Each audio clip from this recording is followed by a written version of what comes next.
Hello வணக்கம் and welcome to தமிழறிவு. இன்றைக்கு பார்த்தீங்கன்னா நாங்கள் பத்து கேவ் கோலாலம்பூரில் இருக்கிற முருகன் கோயிலுக்கு வந்து நாங்கள் அங்கே இருக்கிற ராமர் கேவுக்கு வந்து போக போகிறோம்.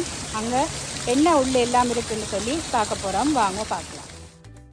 மலேசியாவில் பத்து கேவ் என்று சொல்லப்படுகின்ற குகை வரை முருகன் கோயிலுக்கு போனீங்கள்னு சொல்லி சொன்னால் அதுக்கு பக்கத்திலேயே அதோட சேர்ந்ததாக வந்து ராமாயண குகை ஒன்றை உருவாக்கி வச்சிருக்கணும். கிட்டத்தட்ட ஒரு 10 வருடங்களுக்குள் தான் இந்த ராமாயண குகை வந்து உருவாக்கப்பட்டிருக்குது. அப்படி என்ன ஸ்பெஷல் இருக்குன்றதை நாங்கள் உள்ளுக்கு தான் போய் பார்க்கணும். உள்ளுக்கு போன உடனே எங்களுக்கு அந்த குகைன்ற அந்த வைப்ரேஷனை வந்து உணரக்கூடிய மாதிரி இருந்தது. குரல் எல்லாம் வந்து எதிரொலியாக, அதே சமயத்தில் நல்ல ஒரு குளிர்மையாக இருந்துச்சு. சரியான வெயில் நாங்கள் போன இடத்துல. ஆனால் அந்த குகைக்குள்ளே போன உடனே அப்படி ஒரு குளிர்ச்சி, அப்படி அழகாக இருந்தது.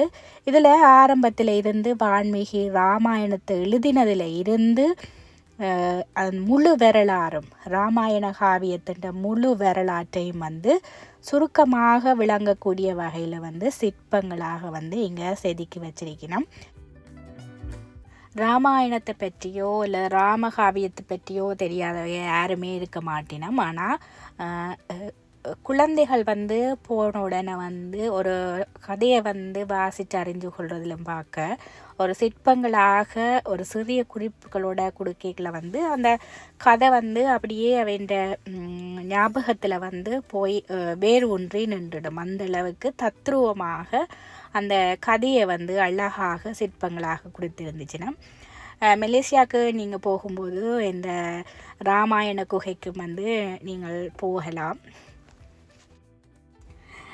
இதுக்கான கட்டணம் வந்து ஒரு நபருக்கு வந்து 10 ரிங்கிட் வந்து எடுத்திருந்தவர்கள். நாங்கள் அதை குடிக்க முதல் யோசித்த நாங்கள் என்னடா இவ்வளோ கூட காசு இருக்குதுன்னு சொல்லி. ஆனால் உள்ளுக்கு போய் பார்க்கக்குள்ளே வந்து அதை கொடுக்க வேண்டிய காசு தானே என்னென்னு சொல்லி சொன்னால், அந்த சிற்பங்களை வந்து பராமரிக்கிறதுன்றது வந்து மிக இலகுவான காரியம் இல்லை. என்று சொல்லி சொன்னால் மலை அந்த குகைக்குள்ளே வந்து அங்கங்கே நீரூற்றுக்கள் தண்ணியல் எல்லாம் மொழி கொண்டிருந்தது. அப்போ காலப்போக்கில் வந்து இந்த சிற்பங்களுக்கு மேலே வந்து இந்த தண்ணியில் எல்லாம் விழும் பொழுது அந்த சிற்பங்கள் வந்து உடையிறதுக்கோ அல்லது அந்த நிறம் மாறுறதுக்கோ அதன் தன்மை மாறுறதுக்கோ அதுக்கான நிறைய சான்சஸ் வந்து இருக்குது. அதால் வந்து கண்டிப்பாக வந்து இந்த காசு ஒரு வேர்த்தான ஒரு காசாகத்தான் இருந்துச்சு நாங்கள் கொடுத்தது.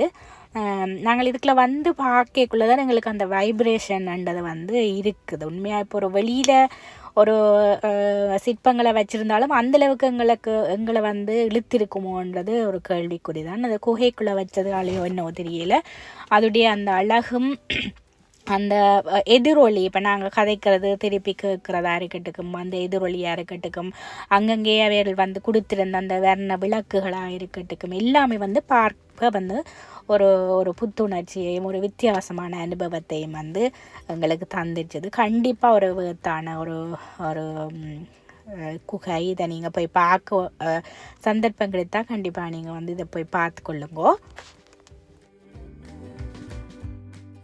தனியே வந்து இந்த சிற்பங்களால் ஆன இந்த ராமகாவியத்தை மட்டும் நாங்கள் இங்கே பார்க்குறதுன்றதுக்கு அப்பால் தானாக தோன்றிய சுயம்புலிங்கம், சுயம்பு விநாயகர் அது கூட இங்கே இருக்குது. அதை விட ஒரு மெடிடேஷன் கோலையும் வந்து இப்போ அண்மையில் வந்து அமைச்சிருக்கணும். இப்போ நீங்கள் வந்து ஒரு யோகா, ஒரு மெடிடேஷன், ஒரு அமைதியை வேண்ட நபராக இருந்தால் கண்டிப்பாக இந்த இடத்துக்கு போய் நீங்கள் உட்கார்ந்துருந்தாலே போதுமானதாக இருக்கும். அந்தளவுக்கு ஒரு நல்ல ஒரு வைப்ரேஷனை உங்களுக்குள்ள கொண்டு வர்றதுக்கு ஒரு சிறந்த ஒரு இடம் தான் இது.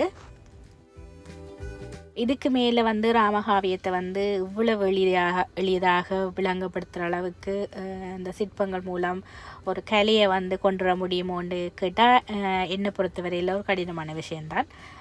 அழகாக வந்து தேவையான விஷயங்கள் அத்தனையும் வந்து அந்த கதை சுருக்கத்தை வந்து அழகாக செதுக்கியிருக்கிறார்கள். இந்த காணொலியூடாக நீங்கள் முழுமையாக பார்க்குறது மூலம் அந்த கதையை நீங்கள் தெரிஞ்சு கொள்ளுங்க. இந்த குகைக்குள்ளே வந்து இன்னொரு சிறப்பான விஷயம் வந்து சுயம்புலிங்கம், சுயம்பு விநாயகர். அதை வந்து நான் இன்னொரு காணொலியிலூடாக உங்களுக்கு தர்றேன். அது வரைக்கும் உங்களிடமிருந்து விடைபெறுகின்றோம். நன்றி, வணக்கம்.